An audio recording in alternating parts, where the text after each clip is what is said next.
Welcome back. I just stepped outside right before the newscast, looked up and said, oh boy, those are neat. And if you were outside, you may have saw these clouds. These are somewhat rare in a sense that we don't see them very often, but you may have stepped out and seen this kind of wave-like feature in the clouds. These do have a name, asperatus or asperitas. I've never actually been taught correctly. I don't think really anyone knows how to say it correctly. We all say it differently, but that's what it is. And what's interesting is you have to have the right environment to get these. You got to have a very stable atmosphere and something nearby to disturb it and send waves. So remember, the atmosphere, it is fluid, just air, and you get these cool little wave features. So pretty neat stuff if you were stepping outside this evening to see that. Temperatures this evening were in the upper 60s. Doesn't feel too bad out there. Maybe an isolated shower or a storm, but most of the rain so far is staying just to our south at this point after our big storms earlier. We do have a pretty good storm down into St. Bernard, just south of Wyclawski, Shell Beach, Hopedale area, and down to the, or rather to the north of Point of La Hache. So this is going to continue to drift to the east here and out into the Gulf of Mexico. We've also got some storms just to the west of Houma and south of Morgan City. These are mainly south of Highway 90, but some of these are producing lightning, trying to drift off to the west here, or from the west, drifting to the east. So Houma, down south of Houma, you may see a shower or two, and that's through Terrebonne and Lower Lafourche. The rest of us are looking dry at this point. Now, what we got coming tonight is another round of storms. It's a cold front. Look at the showers and storms firing up from Shreveport down just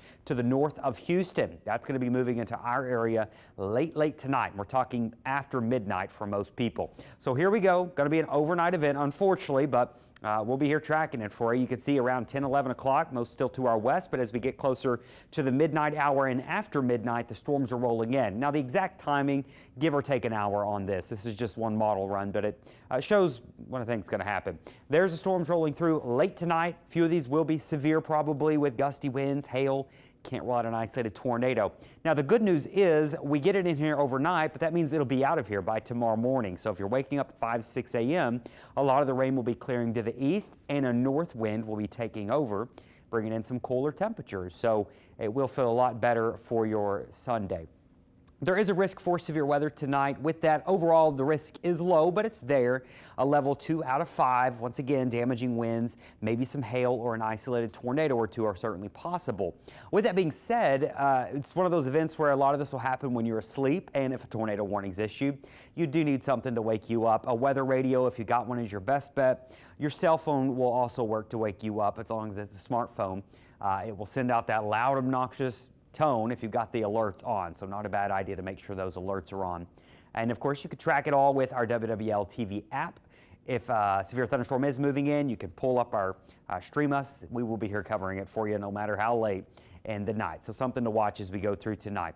Rainfall totals, I don't think flooding is going to be a major issue for our area tonight. Rainfall totals will probably be under an inch for most people, but we could see 1 to 2 inches in several locations. Some heavier showers and storms, but it should have plenty of movement to it. Today we picked up about 2 inches of rain with that afternoon storm system. This one dropping probably a little bit less, so not a huge flooding issue. But if you want to be safe, park the car on the neutral ground. I know you can do that tonight. Tomorrow for your Sunday, whether you're staying in town for French Quarter Fest or maybe heading up to Strawberry Fest, should be a good day. It'll be cooler and breezy. We'll be in the low 70s with some peaks of sunshine, but I do think we'll be fighting clouds too. But overall, not a bad Sunday. And we got some chilly nights ahead of us. Tonight, 60s, both sides of the lake. Look at this. Monday morning, mid 40s north of the lake, upper 50s south of the lake, maybe even some 40s down in the River Bayou parishes.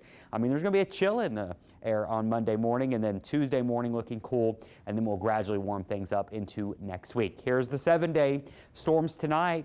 Beautiful, or we'll say better tomorrow. I think Monday is going to be our prettiest day, and then early next week we're warming back to near 80.